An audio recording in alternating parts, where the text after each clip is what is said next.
ومن سيئات أعمالنا من يهده الله فلا مضل له ومن يضلل فلا هادي له أشهد أن لا إله إلا الله وحده لا شريك له وأشهد أن محمدا عبده ورسوله اللهم صل على محمد وأزواجه وذريته كما صليت على إبراهيم وعلى آل إبراهيم وبارك على محمد وأزواجه وذريته كما باركت على إبراهيم وعلى آل إبراهيم إنك حميد مجيد رب اشرح لي صدري ويسر لي أمري واحلل عقدة من لساني يفقهوا قولي أما بعد.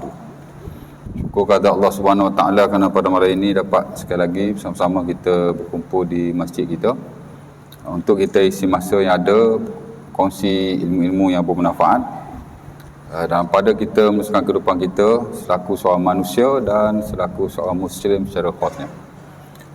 Dan ini kali kedua lah saya hadir pada malam ini, dan saya akan terus memberi kuliah pada hari inilah, iaitu hari Rabu Rabu kedua Rabu kedua ya.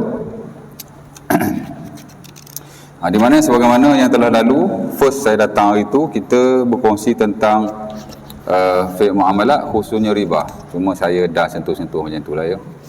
Dah ada sikit soal jawab ya. Dan saya diminta untuk meneruskan berkongsi tentang ilmu ini, alhamdulillah. Dan mudah-mudahan kita dapatlah sikit sebanyak berkongsi selepas pada ini perkara-perkara penting, of course lah, yang melibatkan urusan kita dan hak awal keduniaan ya. Banyak tempat saya ajar fiqh muamalat, bukan fiqh riba. Ini buku tentang riba. Satu lagi buku muamalat ataupun fiqh muamalat secara am. Di mana fiqh ni ada banyak kategori kan. Kita ada fiqh ibadat, kita ada fiqh munakahat, kita ada fiqh jinayat, dan kita ada fiqh muamalat. Dan alhamdulillah di Masjid Surau keempat-empat fiqh ni saya ajar ya. Cuma di masjid ini kita khusus kepada satu bab lah yang ada dalam muamalat, itulah tentang riba. Walau bagaimanapun buku ni dia ada sentuh juga yang lain ya.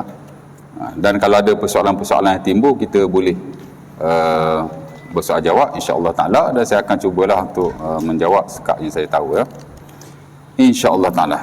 Baik. Jadi buku ni setahu saya tuan-tuan dah ada lah ya. Saya tak tahulah hak masjid ke ataupun tuan-tuan beli sendiri ke macam mana. Ada tempat tu dia beli tapi dia tinggalkan di masjid. Terpulanglah kepada manajemen atau pengurusan masing-masing ya. Baik, sebenarnya dalam pasaran banyak buku ataupun adalah beberapa buku yang tuan-tuan boleh beli. Sebahagiannya ada yang keluaran daripada negara kita dan sebahagian daripada Indonesia lah ya. Dan tak dinafikan sebahagian di internet tuan-tuan boleh saja baca e-book ataupun yang ada pada Google lah yang ada tu kan, tuan-tuan cari, tekan saja buku riba, biasa dia akan keluar, dan sebagainya kita boleh akses, mana kita boleh baca walaupun tak boleh download, dan sebahagian kita boleh download ya. Dan macam saya memang saya perlu banyak baca lah, rujuk buku-buku yang ada, dan bukan hanya buku, termasuk jenis-jenis tesis yang ada kat internet tu memang kita kena baca lah. Dan ini salah satu buku lah, dan buku ni buku yang baru sebenarnya, yang ditulis oleh sahabat saya sendiri, itulah Ustaz Abdul Aziz ya, ada dalam biografi dia ni. Dan dia salah seorang yang boleh dirujuklah dalam hak ehwal syariah, khusus dalam hak ehwal muamalat ya. Baik, saya tak tahu lah berapa ringgit buku ni, saya pun dah lama beli. Berapa ringgit buku ni? 35 30, dia bagi 30 Oh, ada harga sini Okey, nama dia Ustaz Abdul Aziz Muhammad Noor alias Ustaz Lariba. Pasal apa panggil Ustaz Lariba? Kerana dia ada Lariba Consultation.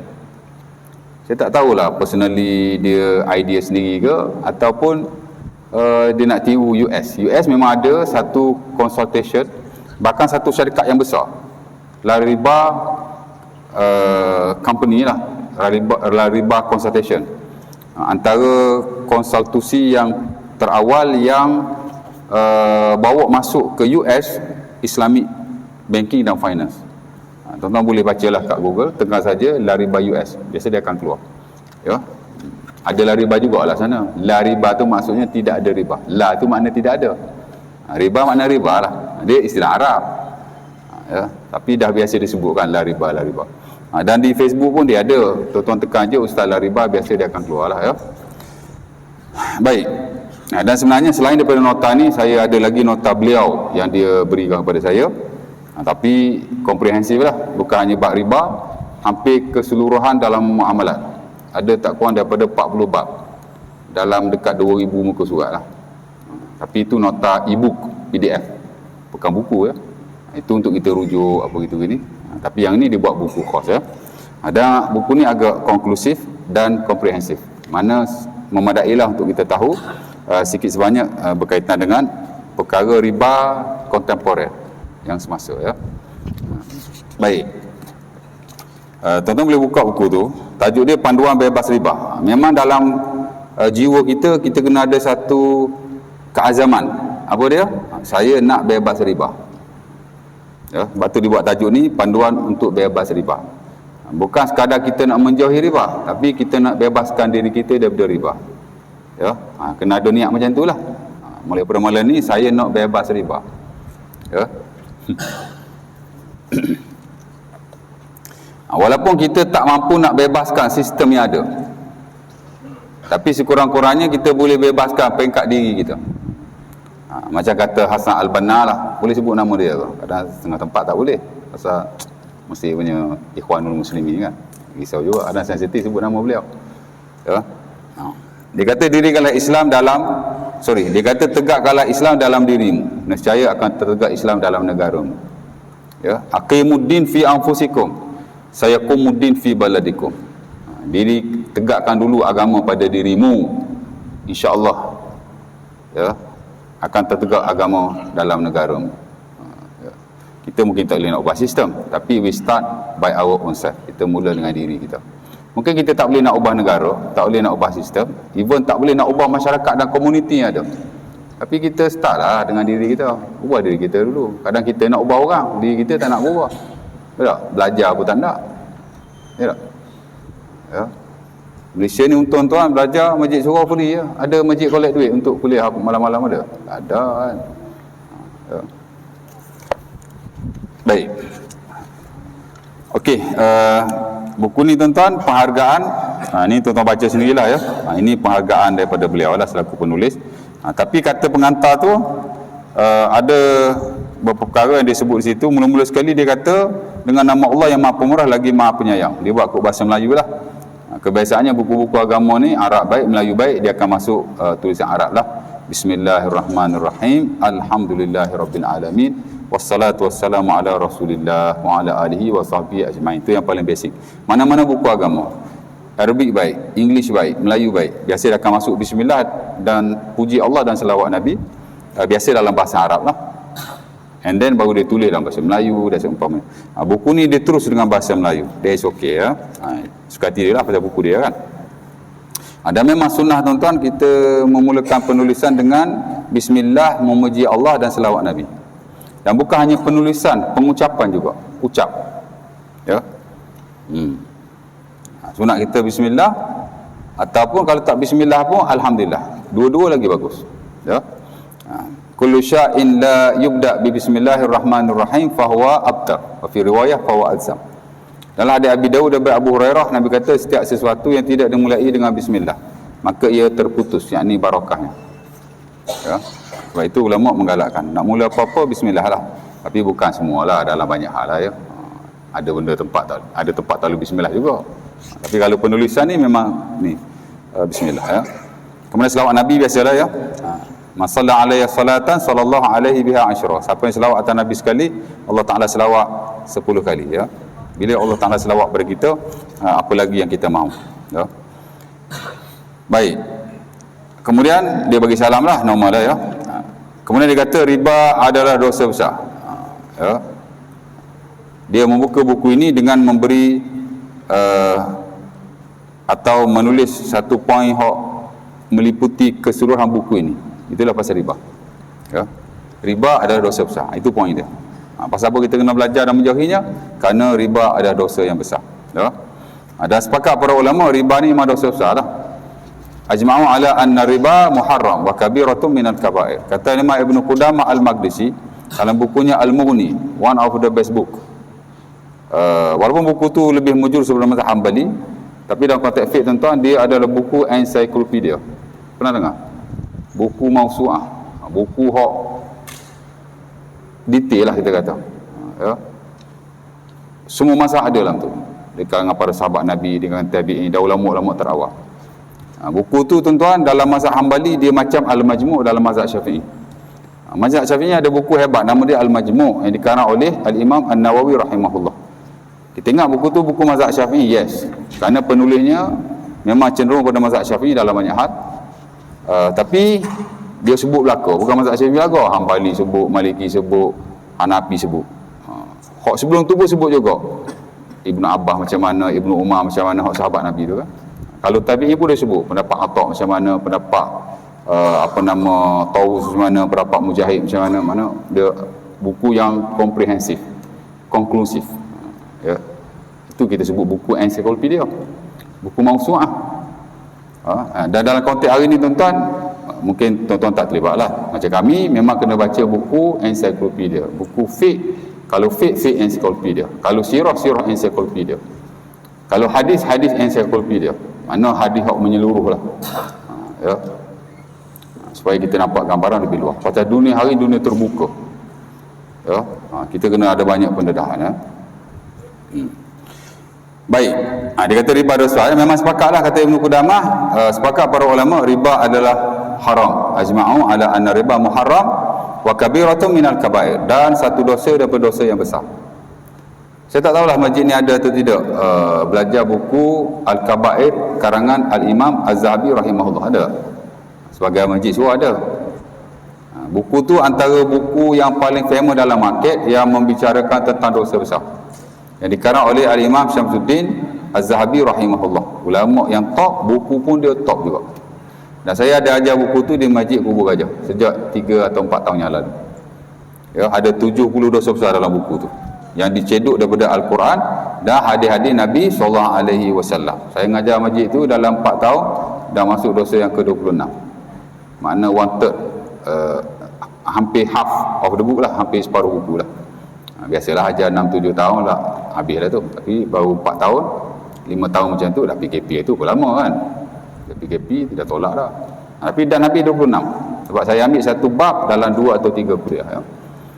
Buku tu memang memuatkan tentang dosa-dosa besar. Baguslah belajar buku tu. Ya. Riba dia letak yang terawal. Ada 70 tu riba yang terawal. Yang ke-7. Dosa pertama syirik pada Allah. Bela dengan ayat Qurannya, dengan hadis Nabi ni. Dosa kedua ialah dosa membunuh. Kerana selepas syirik pada Allah, dosa yang paling dimurkai Allah ialah membunuh nyawa yang tidak berdosa.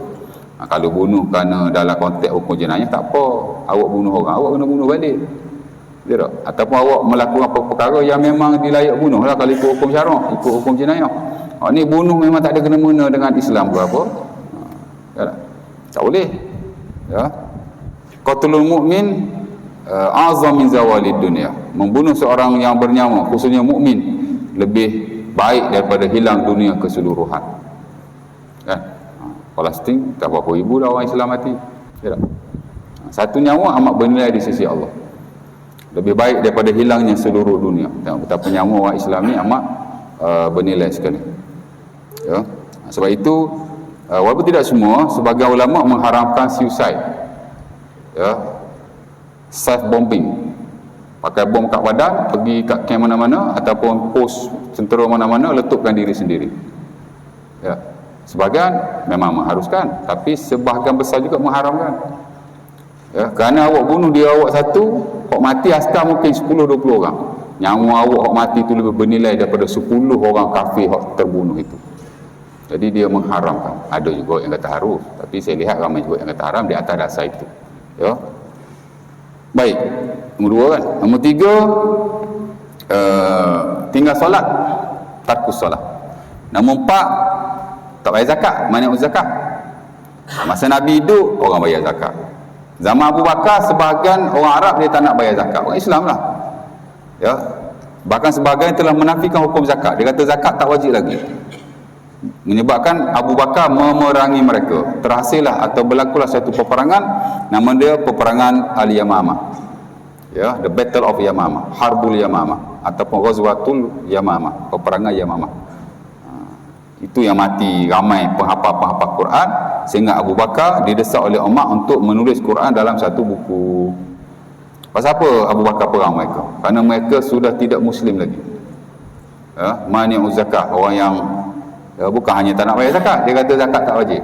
Jadi Abu Bakar bunuh mereka, perang, bunuhlah. Ya tak? Hak mana tangkap, bertaubat, okey. Tapi kalau melawan, mati ya. Belah kita mati, belah dia pun mati. Ya. Nombor 4 kan? Betul, nombor 4 kan? Yang kelima ialah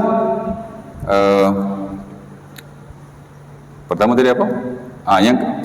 Silap tu. Pertama syirik, kedua bunuh, ketiga sihir dulu. Yang keempat baru tinggal semayang, yang kelima tak bayar zakat. Yang keenam uququl walidain, derhaka pada orang tua. Didahulukan. Kerana banyak hadis Nabi, memang Allah Taala marah betul kepada orang yang derhaka pada orang tuanya. Ya.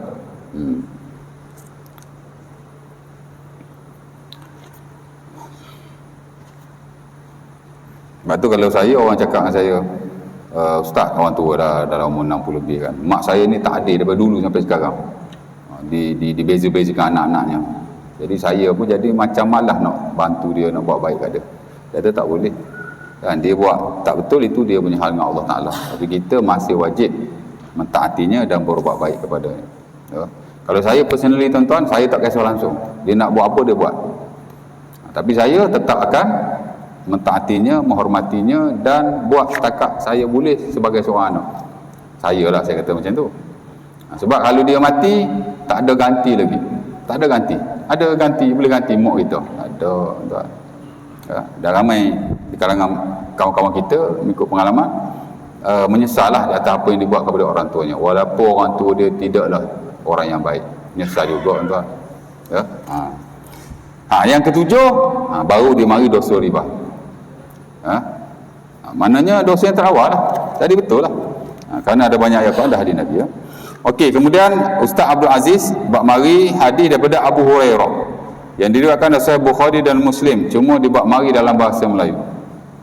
Tuan-tuan, buku-buku agama saya boleh kata sebahagian besar lah yang dalam bahasa Melayu, dalam bahasa Inggeris. Kebiasaannya kalau hadis-hadis Nabi, hadis-hadis para sahabat ataupun kalam para imam, mereka tak bawa mari teks yang asal. Kalau bawa mari pun tak semua. Macam ni dia mari terjemahan saja. It is okay, tak salah sama sekali. Melainkan Al-Quran. Al-Quran kebiasaannya dia akan bawa mari teks Al-Quran yang asal, kemudian dia akan bawa mari terjemahan. Kerana Al-Quran memang tak boleh diriwayatkan, dipindah-pindahkan, disampai-sampaikan melainkan dengan teks dia yang asal. Itu adalah perkara yang diputuskan oleh, kalau tak sepakat keseluruhan pun, majoriti para ulama. Lepas tu tuan-tuan takkan dapati satu-satu buku agama ayat Quran hanya datang terjemahan saja. Kalau ada, that mean dia telah menyalahi prinsip, bukan hanya syarak tapi prinsip terjemahan itu sendiri. Kerana saya belajar masa degree dulu memang subjek khusus translation, dan saya memang boleh jadi translator, dan saya pernah menjadi translator dulu. Dan sahabat-sahabat saya pun ada yang jadi translator di Institut Terjemahan Negara Berhad. Fortunately, dia punya CEO memang dekan kita masa dimatrikulasi dulu, Datuk Dr. Ngagirun namanya. Ya. Jadi kalau dia dengan budak-budak UIA memang familiar lah. Ya. Jadi kita belajar prinsip terjemahan, tak boleh terjemah ayat Quran tanpa teks, haram. Tapi kalau hadis Nabi tak apa. Ya. Quran mesti dipelihara. Macam ni tak apalah, hadis Nabi dah is okay. Walau bagaimanapun, saya akan baca teks Arabnya tu.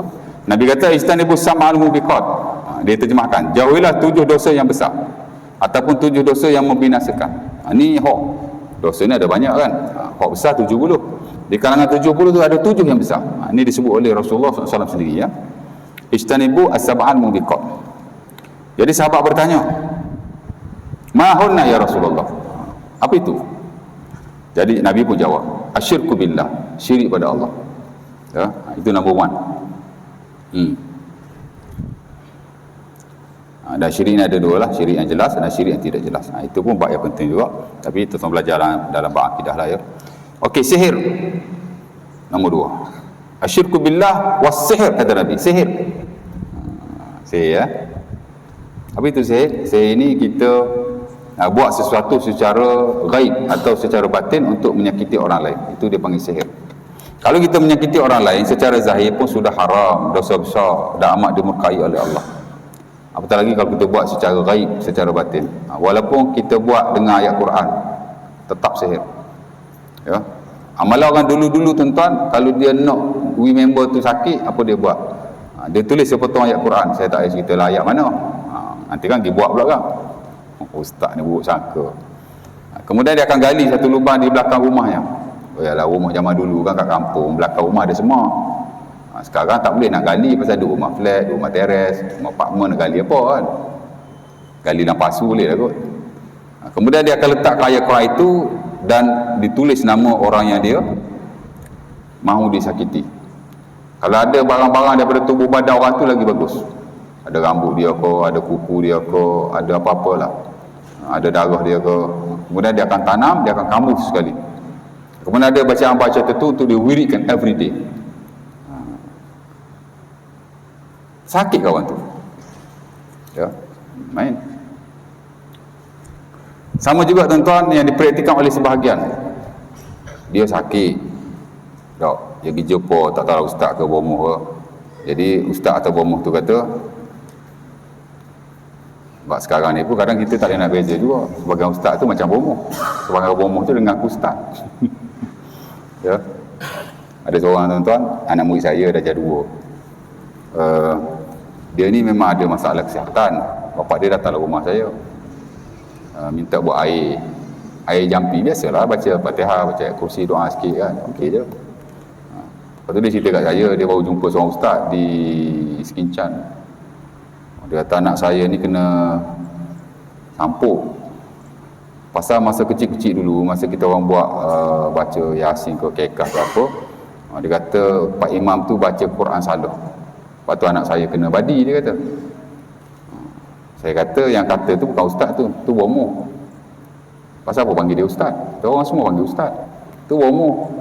Kalau dia salah baca pun, pasal apa budak tu yang kena sakit? Repet. Ya tak?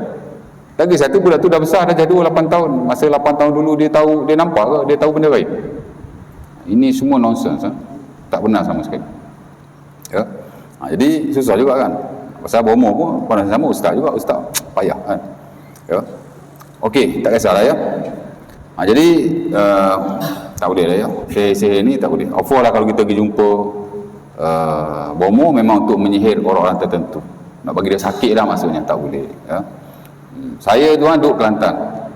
Kampung saya Kampung Geting, dekat dengan Kampung Siam, nama dia Johor Bahru. Dan Johor Bahru tu, Kampung Siam tu memang rumah atuk saya. Atuk saya duduk di situ. Atuk saya duduk Kampung Siam. Ya. Saya nak pergi rumah atuk saya tuan, dalam turun bas, jalan kaki dalam 2 km, 1 km lebih kan. Kanan kiri saya duduk main anjing dengan babi je. Dah Kampung Siam. Dan di situ memang ada bomoh yang terkemuka sekali. Dan unfortunately tuan-tuan yang pergi jumpa bomoh tu ialah orang Melayu. Dan saya pernah tanya ada seorang wanita ni pergi jumpa tu bomoh tu. Saya tanya dia, masa ni sama zaman saya sekolah menengah dulu lagi, ni cerita lama dah, 30 years ago, 30 tahun lepas. Saya tanya, kak, makcik gitulah, pasal apa pergi jumpa tu bomoh tu, bawa air dalam plastik, pergi nak suruh baca sikit. Mungkin dia punya sistem atau cara dia kena pakai plastik kot, tak pakai botol. Saya kata mana boleh, tu bomoh Siam tu, saya kata kan, bukan orang Islam. Dia kata tak apa, dia minta dengan Allah juga. Kalau sihat pun Allah juga yang bagi. Oh, dia kata begitu. Saya pun macam tu. Saya budak-budak kan. Memanglah Allah bagi sihat ke sakit semua Allah Ta'ala bagi, tapi cara awak tu tak betul ya? Dia bawa cara syirik, awak pun kena syirik. Okey, kemudian membunuh jiwa yang Allah Ta'ala haramkan. Kemudian memakan riba, jelas ya, aklu riba. Kemudian aklu malul yatim, memakan harta anak yatim. Aklu malil yatim, memakan harta anak yatim. Berpaling dari peperangan. Bila dah masuk medan perang, haram kita berpaling, mesti lawan, mati-matilah. Kemudian menuduh zina terhadap wanita merdeka yang menjaga kehormatan, yang beriman dan bersih dari zina. 7 ni memang dosa besar. Ya. Menuduh orang berzina itu qazaf ya. Dalam fiqh jinayat memang ada. Saya ada ajar fiqh jinayat di satu surah Jumaat. Qauzah ni memang ada lah hudud lah. Kita ada kisos, kita ada hudud, kita ada takzir, kita ada diat. Yang paling interesting dalam fiqh jinayah ni ialah diat. Diat ni ialah pampasan. Kalau kita menzalimi seseorang ke atas harta benda atau badannya, kemudian bila kita menzalimi seseorang ke atas tubuh badannya, patut kita kena dilakukan yang sama lah. Saya tumbuk Haji kena tumbuk saya balik, itu kisos lah. Tapi kalau Haji tak nak tumbuk saya balik, Haji nak pampasan, saya kena beri pampasan lah. Itu dia panggil bak diat. Satu bak yang menarik juga tuan. Haji tumbuk saya patuh gigi. Agak-agak dalam Islam, dalam syarak, khusus dalam fiqh jinayat, berapa pampasan Haji nak bayar? Kalau saya tak nak tumbuk Haji balik lah, patut saya kena tumbuk Haji balik. Tapi berapa saya nak tumbuk Haji balik? Baik saya ambil pampasan, dapat duit. Agak-agak Haji kena bayar pampasan saya berapa? Tak tahu, agak-agak. Orang jawab 500 Ustaz, 1000. Cukup lah tu, dah gigi patah. Kalau pergi klinik, pasang gigi baru berapa sen je? Tak ada lah sampai 1300 je kot. Okey kan?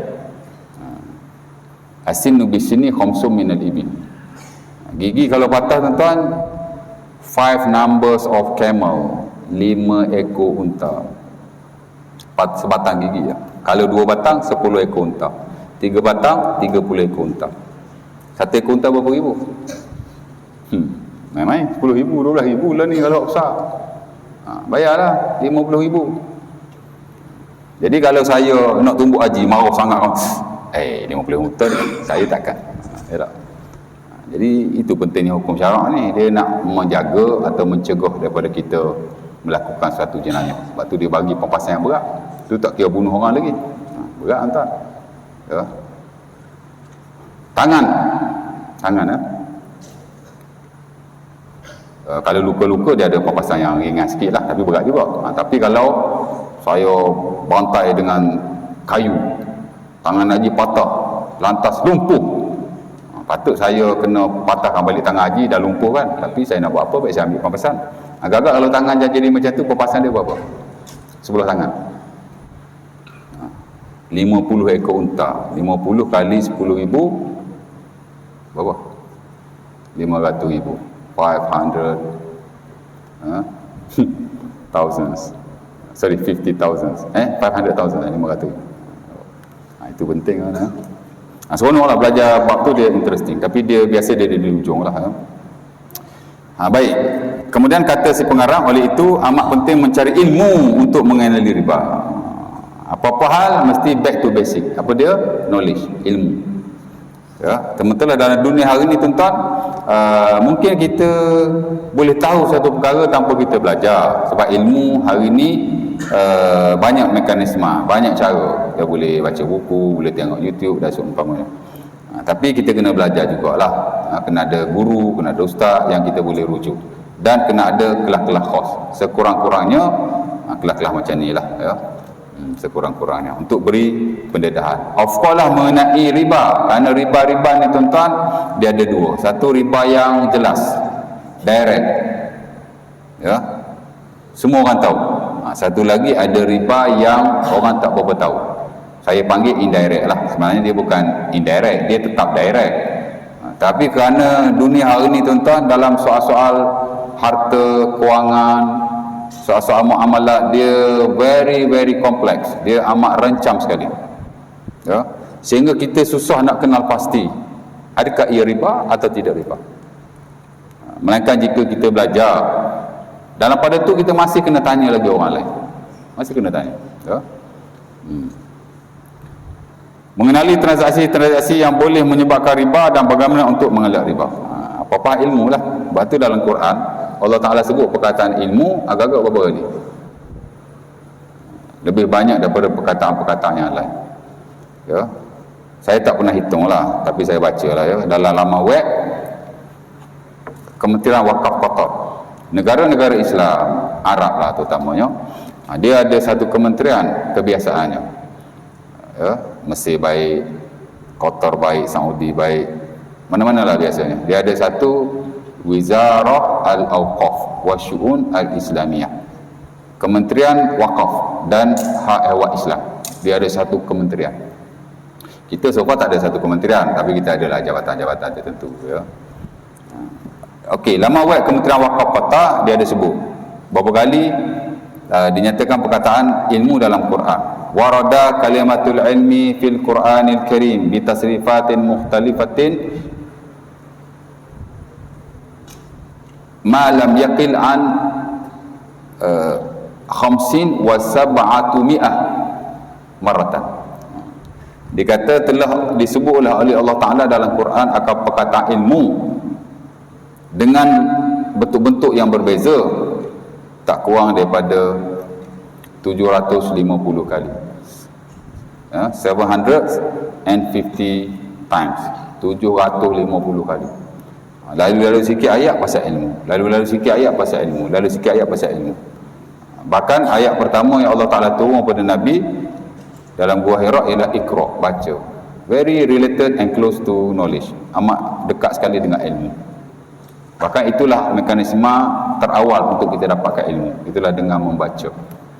Siapa yang banyak membaca, dia banyak ilmu, insya-Allah. Dia ada banyak pendedahan. Baik. Sebab itu kita belajar bukan hanya tingkat dengan kelas-kelas tertutup seumpama ini, kita pun kena banyak juga lah baca bahan-bahan tertentu, ya. Okey, apa lagi dia kata? Hadis ni hadis Bukhari Muslim, ya, top sahih, ya. Kemudian dia kata, walaupun riba adalah isu yang penting dalam Islam, amat sedikit buku-buku yang membincangkannya. Memang tak ramai lah yang tulis buku khas riba, baik buku-buku Arab, baik buku-buku English atau buku-buku Melayu seumpama ini. Adalah tapi tidak banyak. Walaupun dalam mana-mana buku fiqh muamalat, buku fiqh muamalat banyak, memang ada bab riba. Maksud si pengarang ialah buku khas pasal riba. Kalau bab riba dalam muamalat memang ada. Seseorang itu takkan tulis atau karang buku muamalat, melainkan akan ada bab riba di situ. Sebab riba ni dia masuk dalam bab jual beli, kitabul buyu'. Biasanya chapter atau tajuk yang pertama ialah jual beli. Dalam jual beli tu mesti ada slot riba, mesti ada babur riba, the chapter of riba mesti ada lah, ya. Tapi maksud dia buku khas lah, buku khas, ya. Tapi dia kata penting lah, ya, buku tak banyak tapi benda tu penting. Justru buku ini ditulis untuk mengisi kekosongan ilmu berkenaan riba dalam masyarakat, dan diharapkan umat Islam yang membacanya akan faham dan elak dari terlibat dengan riba, ya. Lebih itu tuan-tuan baca sendirilah, insya-Allah taala. Kemudian penghargaan saya tak nak baca. Okey, latar belakang penulis. Ini tuan punya buku ni, ya.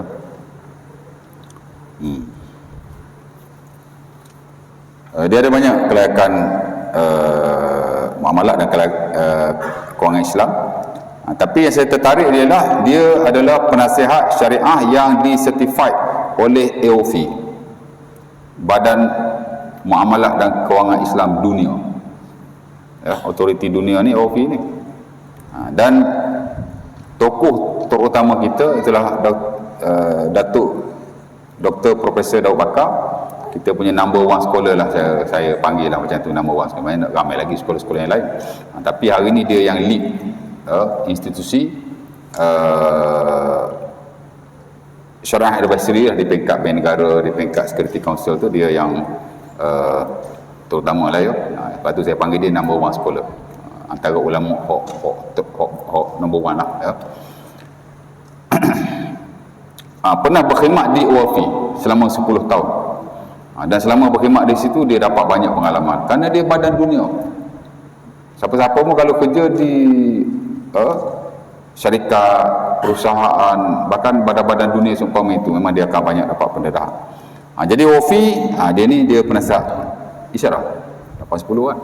Nak isyarah sekejap, ya. Di samping dia ada kelayakan-kelayakan yang lain, kelulusan-kelulusan yang lain, ya.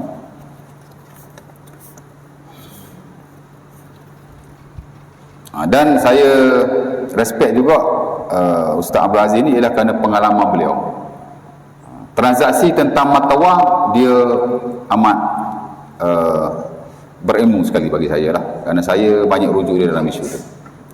Transaksi kewangan kan, bak duit apa gitu gini, ya, memang dia ni lah, ya, pasal pengalaman dia bekerja di banyak syarikat. Tuan-tuan boleh tengok sendiri di situ. Okey, kemudian pendahuluan dia ulang balik, riba adalah dosa besar, ya.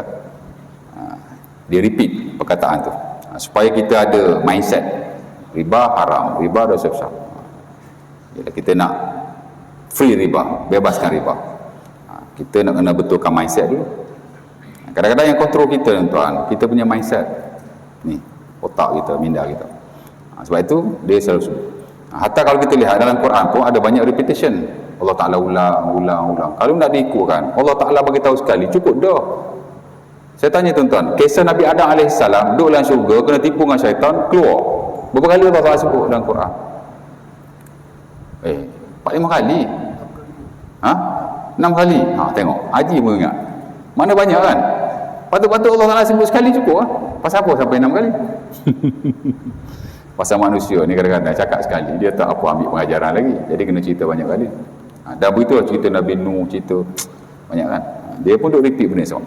Betul dalam Quran ada ayat-ayat mukarrarah dia panggil, ayat-ayat yang diulang.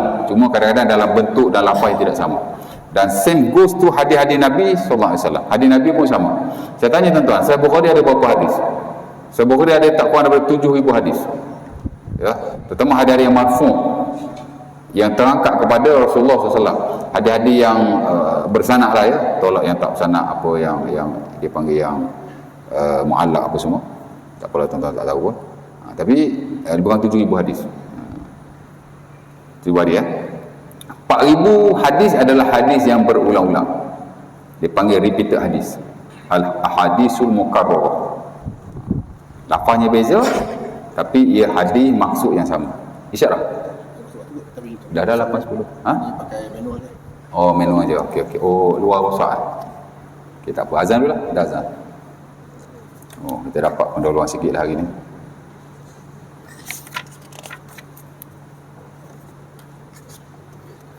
Kalau kita buka soal jawab sikit sekejap.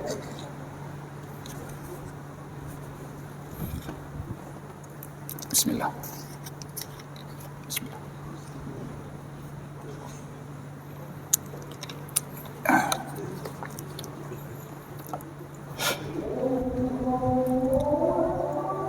Allahu Akbar.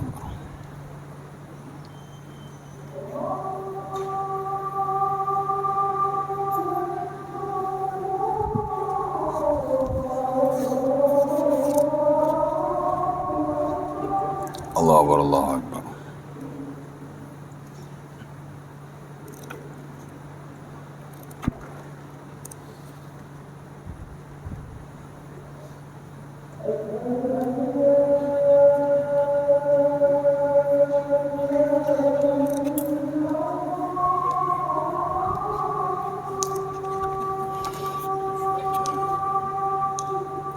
Asyhadu an la ilaha illallah.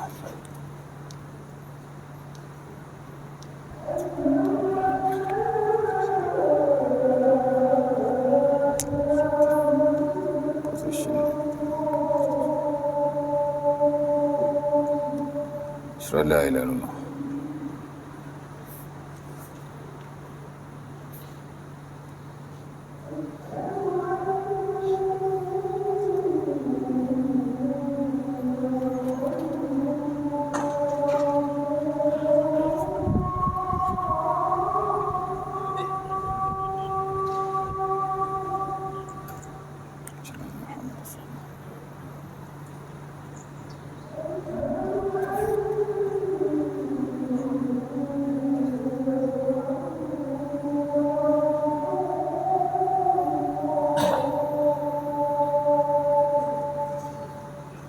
Sayyidina Muhammad Rasulullah.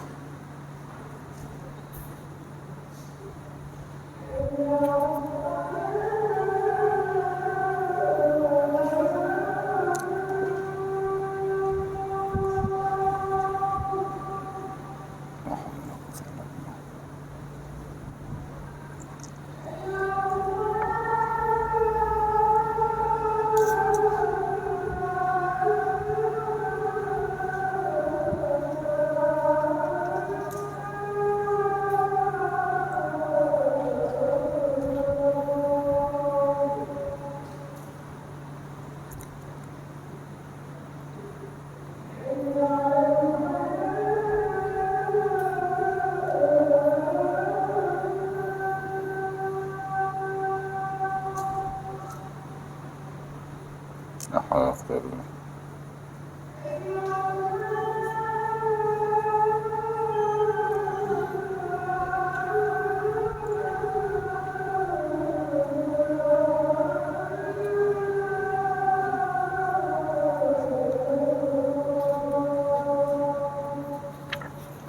haula wala quwwata illa billah.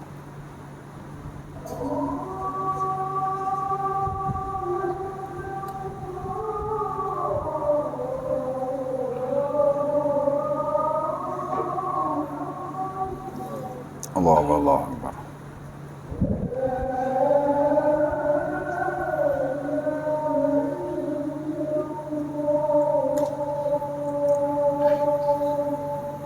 La ilaha illallah, Allahumma rabbana la syarika laka anta Muhammadan rasulullah.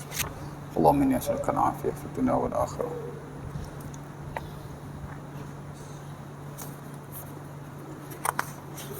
Okey, baik. Saya nak ambilkan pendahuluan sikit lagi ya. Next nanti baru kita masuk first chapter lah. Okey, kemudian dia ulang balik riba dosa besar. Secara umumnya majoriti masyarakat hanya memahami riba berlaku apabila kita berjanji untuk membayar lebih wang yang dipinjam. Biasanya yang saya sebut tadi, riba ada direct, ada indirect kan. Yang direct ni mana yang kita kenal, yang kita tahu, yang kita boleh kesan lah. Memang kita tahu. Itulah riba dalam bab hutang. Ya. Namun begitu tak ramai yang tahu apa sebenarnya yang dimaksudkan dengan riba dan transaksi lain yang boleh menerbitkan riba. Ramai tak tahu riba ni bukan hanya melibatkan hutang, tapi juga melibatkan jual beli. Khusus bila melibatkan barang-barang ribawi, item-item ribawi, harta-harta yang memang kalau kita tak ikut parameter dan syarat yang ditetapkan oleh syarak, dia jadi riba. Biasa hari ni emas lah, pembelian emas ya. Dan mata wang juga ada riba ya. Pasal apa jual beli pun ada riba juga, padahal kita kata macam tak ada menindas. Riba jual beli ni tuan-tuan adalah rentetan daripada riba hutang sebenarnya. Tapi dengan sebab Allah Ta'ala melarang riba hutang, apa-apa transaksi yang melibatkan benda yang hutang tu dia juga melibatkan riba. Ada syarat-syarat tertentu. Asal-asalnya riba ni riba hutang. Orang dulu hutang duit kan, saya pinjam RM10, awak bayar balik, saya pinjam RM10, saya bayar balik RM20. Haram. Itu riba hutang asalnya, pinjam duit kan. Tapi dengan sebab Allah Ta'ala nak jaga tuan, daripada hutang, duit ni bukan hanya dalam bab hutang, dalam bab jual beli duit pun akan jadi riba juga. Nampak? Sebab tu Islam ni dia detail, Allah tak nak jaga. Riba jual beli ni dia sebenarnya bukan riba yang asal, dia hanya wasilah kepada riba. Dia hanya rentetan daripada riba hutang. Dulu-dulu orang hanya bukan berhutang duit, orang berhutang gandum, makanan ruji ya. Ya, saya bagi pinjam ke awak satu gantang gandum, awak pulang kat balik saya 2 gantang gandum. Tapi tak nak bagi pinjam period, bagilah lebih pinjam baru dapat untung kan. Haram. Riba bukan hanya duit, tapi makanan ruji. Dengan sebab riba dalam pinjam meminjam makanan ruji diharamkan Allah, maka tukar menukar jual beli yang melibatkan makanan ruji juga kalau tak ikut prasyarat dia kena riba. Nampak? Dia rentetan daripada riba hutang. Allah Ta'ala peluaskan konsep ni ya. Itulah betapa Allah Ta'ala nak menjaga item-item ini tak boleh buat suka-suka ya, mesti ikut syarat dia. Itu je. Tapi dua-dua tu kira riba lah. Hutang pun riba, jual beli pun riba juga ya. Dan sebenarnya tuan-tuan, kita yang tak belajar ni ataupun sikit je ilmu, memanglah banyak kita tersalah pasal kita tak tahu. Tuan-tuan bayangkan, kalaulah sahabat Nabi sebesar Abdullah bin Zubair. Kenapa Abdullah bin Zubair? Pemerintah pada zaman sahabat Rasulullah SAW yang bergaduh dengan Muawiyah tu. Itu kes lain lah nak cerita. Lepas Muawiyah meninggal, bagi ke anak dia Yazid, bergaduh dengan Abdullah bin Zubair sampai berperang ya. Kalau tuan-tuan belajar bab akidah, memang ada selok peperangan antara sahabat, tapi biasanya dia tidak diajarlah secara terbuka, dan memang kita dilaranglah untuk mendedahkannya. Tapi nak sentuh sikit-sikit jika ada kepentingan, tak apa. Abdullah bin Zubair sahabat Nabi, dia pemerintah tuan-tuan. Masa dia jadi pemerintah, dia ditegur oleh Abu Hurairah. Abu Hurairah kata kau buat riba. Pasal apa? Abdullah bin Zubair sahabat Nabi, dia banyak berdasarkan hadis Nabi. Sebagian hadis tuan-tuan ataupun sebagian amalan tuan-tuan buat daripada hadis yang beliau riwayatkan. Dia memang big company, adalah sahabat besar. Tapi dia pun tak tahu riba, ataupun dia tersilap, ataupun dia miss benda tu. Dia keluarkan macam voucher lah zaman hari ni ya, kepada sebahagian rakyatnya, trader-trader, hatta orang fakir miskin, suap-suap jaminan lah, kita kata macam voucher lah, untuk dapatkan makanan seperti gandum dan seumpamanya di gedung. Dia bagi pelepasan, bagi suap-suap jaminan lah ya. Jadi ambil suap jaminan tu, pergi ambil gandum kat kedai ataupun di gedung dia tu. Tiba-tiba kawan hak dapat voucher ni, dapat jaminan ni, gandum tak pergi ambil lagi, dia jual dah. Dia jual surat tu. Bila Abu Hurairah tahu, Abu Hurairah pergi jumpa dia. Abu Hurairah kata, wahai Abdullah bin Zubair, engkau telah melakukan riba. Terkejut dia. Ish, bila masa aku buat riba? Mu sedar tak sedar, raya mu pergi jual surat hak mu beri untuk ambil gandum kat gedung tu. Sedangkan Nabi SAW telah berpesan, kita tak boleh jual barang yang kita tidak miliki, kena pergi miliki dulu barang tu baru kita jual. Ini barang tak diambil lagi, dia jual dah. Jadi status penjualan dia tu, apa yang dia jual? Kertas tu bukan barangan, kertas tu juga bukan duit. Jadi apa status pertukaran dia buat? Dia pun baca hadis kepada Abdullah bin Zubair. Dia kata Nabi larang, nahan Nabi ayyuba'at ta'am hatta yustawfa. Nabi larang kita jual makanan melainkan setelah kita pergi ambil makanan dan memilikinya baru kita jual. Ini dok. Dapat kertas tu, gandum tak ambil lagi, jual dok. Jadi di situ ada riba, ya.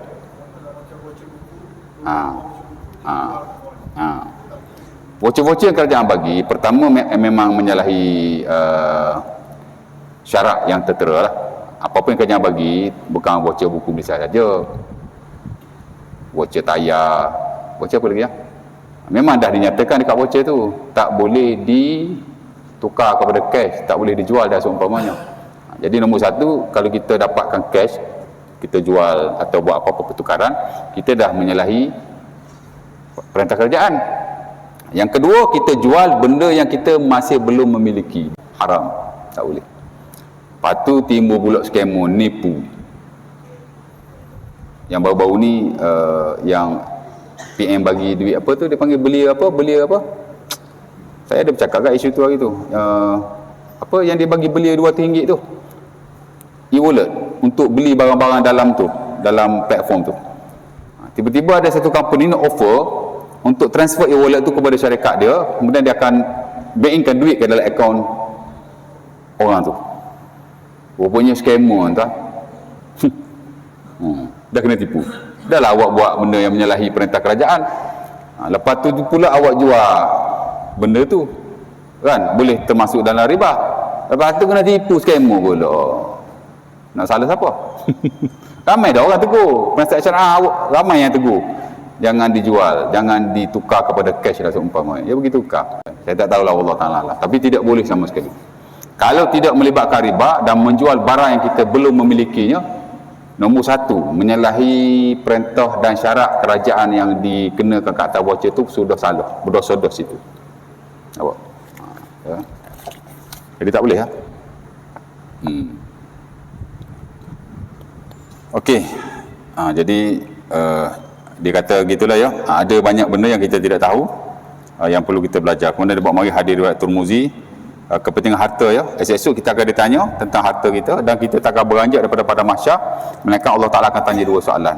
Dari mana harta kamu dapat, di mana kamu membelanjakannya. Dan tertaluk dalam hal itu riba juga. Kalau kita terlibat dengan riba, dosa besar ya. Baik, habislah pendahuluan. Tuan-tuan bacalah insya-Allah Taala. Dan akhir sekali, Umar Al-Khattab tuan-tuan, zaman dia jadi pemerintah, banyak pasar-pasar yang ada di Madinah dan di Mekah juga, dan beliau melarang seseorang itu berniaga melainkan dia kena belajar dulu tentang hukum akam jual beli. Sehingga kata beliau, la yabi' fi suqina illa man tafaqah wa illa akala riba sya'a am aba. Kata Umar Al-Khattab dan Sunan Tirmizi, tak boleh berniaga di pasar kami, di gedung-gedung kami, melainkan kena belajar dulu hukum hakam riba. Muamalat luas, tapi yang diberi penekanan oleh Umar ialah riba. Kerana banyak orang boleh buat riba. Dia mungkin tak menipu sebab dia tahu menipu haram, betul tak? Dia mungkin tak buat benda-benda lain kalau dia tahu haram lah, pasal sahabat Nabi, orang baik. Tapi takut-takut dia buat riba dengan sebab dia tak belajar. Jadi Umar kata kena belajar dulu. Dan itu juga diperintahkan oleh Ali semasa beliau ni. Jadi nak jadi peniaga, nombor satu dia kena tahu di samping larangan-larangan yang lain ialah riba. Takut dia terbuat. terutama riba-riba yang indirect melibatkan pertukaran dan seumpamanya. Ya, insya-Allah taala. Next nanti kita baca seterusnya lah. Cukup lah tu. Anak lagi laju ni dah express ni. Okey, ada nak tanya apa tak? Ya. Saya nak tahulah kata kunci riba tu, ringkas lah. Kaca kunci. Kita dengar. Riba tu ialah lebihan pulangan daripada suatu pinjaman. Kita asal dulu lah daripada kita bersekolah sampai lah ni. Bila kita sini dia punya detail dia pula Allah ada jual beli, jual rumah. Saya nak kata dasar dia apa riba. Baik. Sebenarnya kuliah lalu masa yang first tu saya dah explain maksud riba secara ringkas. Riba ni tuan-tuan dalam bahasa Arab maksud dia tambahan. Ar-riba az-ziyadah. Kalau benda tu bertambah dia panggil riba. Rabatil ard, bumi itu telah riba. Rabatis syajarah, pokok itu telah riba. Makna dia telah bertambah, telah besar, telah berkembang. Itulah asal makna riba. Ar-riba lughatan az-ziyadah. Riba secara bahasa adalah pertambahan. Itu secara bahasa. Mana bila sebut riba, orang Arab memang tahu. Riba ni tambah. Bertambah, ditambah macam tu. Secara bahasa, orang Arab faham lah pasal perkataan Arab. Ya. Secara syaraknya pula ada banyak definisi. Saya boleh baca satu-satu. Definisi mazhab Hanafi lain, definisi mazhab Syafi'i lain, definisi mazhab Hambali lain, definisi mazhab Maliki lain. Dah ada ulama-ulama kontemporer ni macam-macam. Hak ni definisi lagu ni, hak ni definisi. Pasal definisi ulama macam tu. Kebiasaannya dia tak ikut definisi orang lain. Terutama hak-hak masa kini lah, dia ada their own definition. Atas saya pun boleh buat definisi sendiri. Tapi campur-campur semua tu, definisi riba ni ialah tambahan yang tidak diakui oleh syarak. Ya. Az-ziyadah fi asya' makhsusah ghair syar'iyyah. Macam kata Syekh Ahmad Tayyar dalam buku dia, dia ada buku ensiklopedia daripada ibadat sampai muamalat. Dia kata riba-riba ni ialah tambahan dalam harta-harta tertentu ataupun hal-hal tertentu yang tidak diakui oleh syarak. Tambahan ni overall dia okey.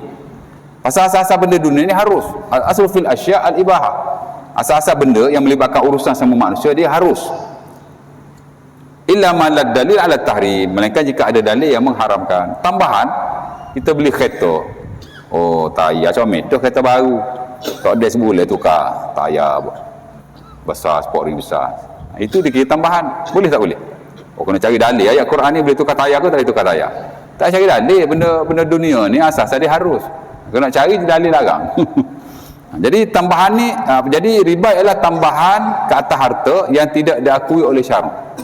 Az-ziyadah fi asya' makhsusah ghair syar'iyyah. Tambahan ke atas harta yang tidak diakui oleh syarak. Itu je. Dia definisi ni banyak, nak kira panjang. Tak boleh sebut satu-satu. Tapi bagi saya definisi tak penting. Yang penting kepahaman kita.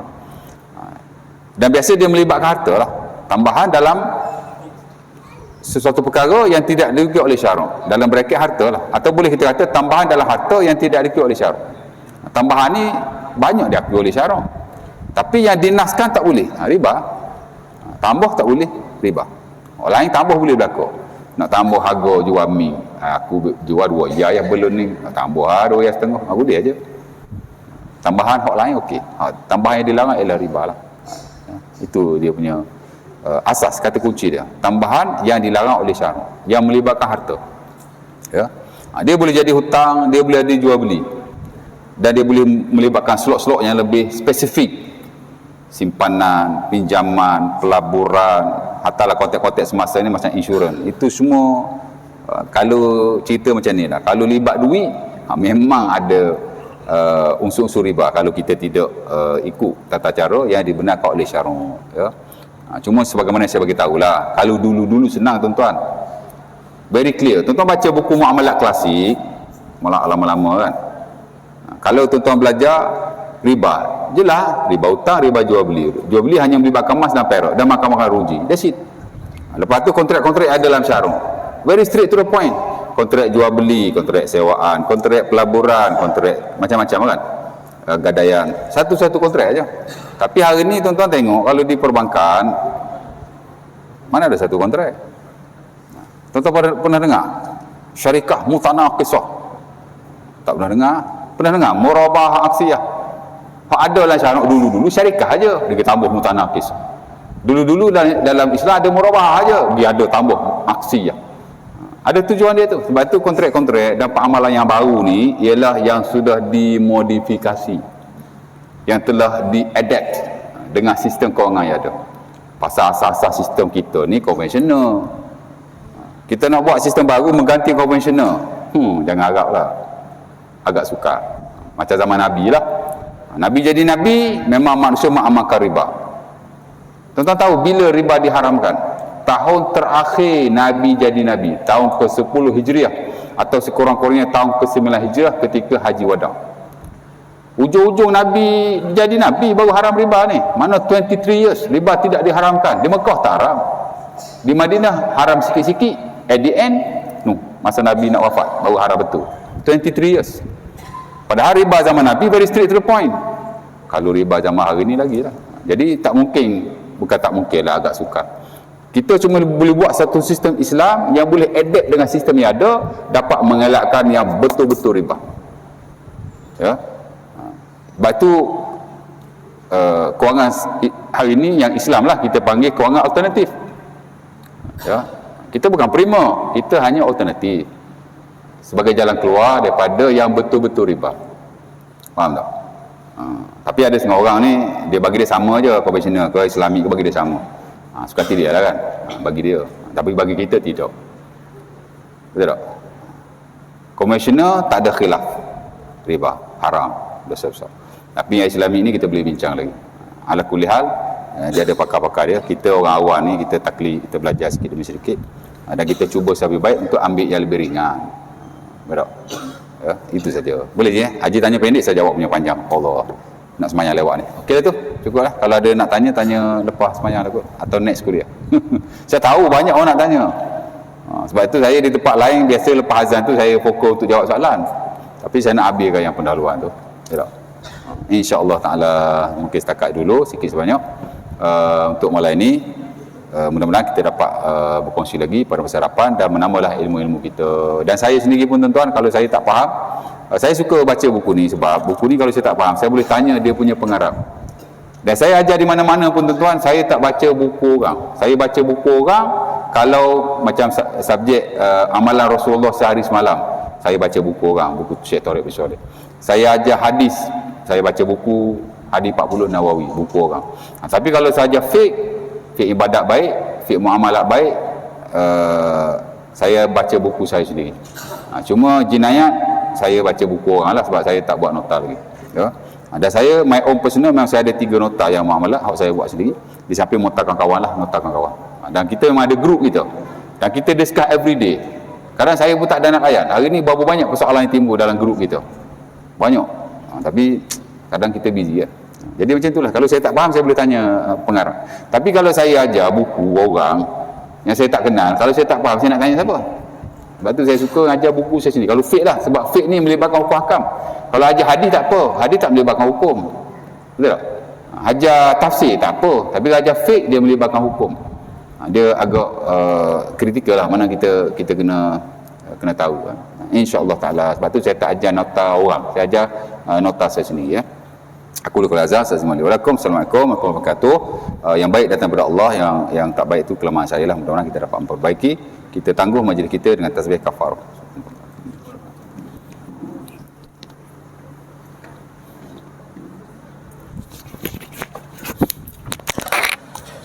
Bismillah.